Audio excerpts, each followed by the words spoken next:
This is H8, if I can speak my own name.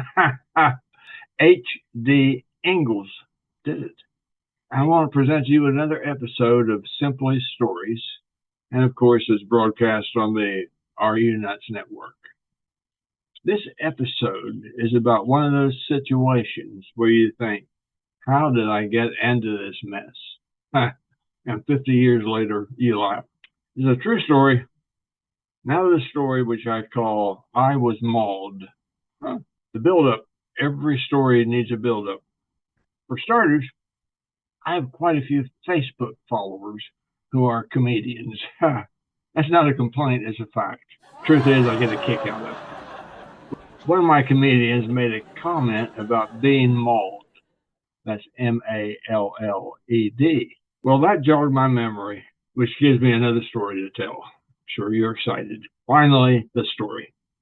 When I was with IBM, I traveled quite a bit, at least for me. And as an aside, business travel ain't nearly as much fun as it is in the movies. Okay. Some of the trips were to Endicott, New York. There's not a large airport there, but I understand it was upgraded in the 1980s. This trip I'm talking about is the 1970s. At that time, there were a few small air taxi services available at the Endicott Airport. At the time, I worked in Research Triangle Park. That's in North Carolina. The fellow I worked with, Robert, and I had a meeting in Endicott one day and a meeting in Albany the next day.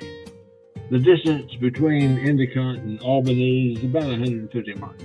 You may not believe this, but there's not a whole lot of airline traffic between the cities. As a consequence, we were obliged to schedule an air taxi service. Now, I'm going to give you a hint. The name of the taxi service was Mall.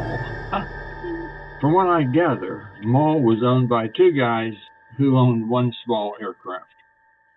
After our Endicott meeting, Robert and I drove to the airport and turned in our car.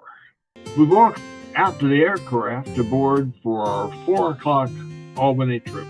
The plane had room for the pilot and 3 passengers. There was a minor altercation due to the fact that the plane already had 2 passengers and 1 seat left. The other 2 passengers were already on board, so Robert and I lost.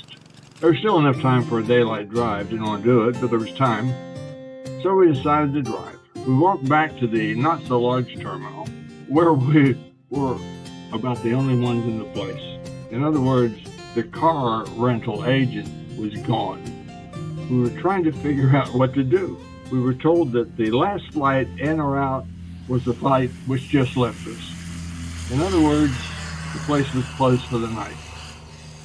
So there we were, Robert and I along with a guard. No food, no car, no luck except bad. At least there was a pay telephone. We had very few options. Actually, only one we could think of. Call a taxi, rent a car in Endicott, and drive to Albany.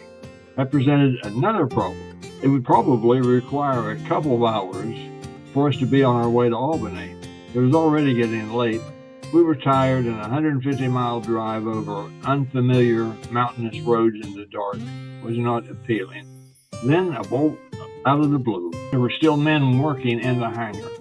We scanned the telephone book and found the number of another air taxi service.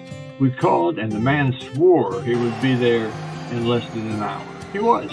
He had a very nice and comfortable aircraft, much better than Mall. I told him my story. He laughed and said, "You've been mauled."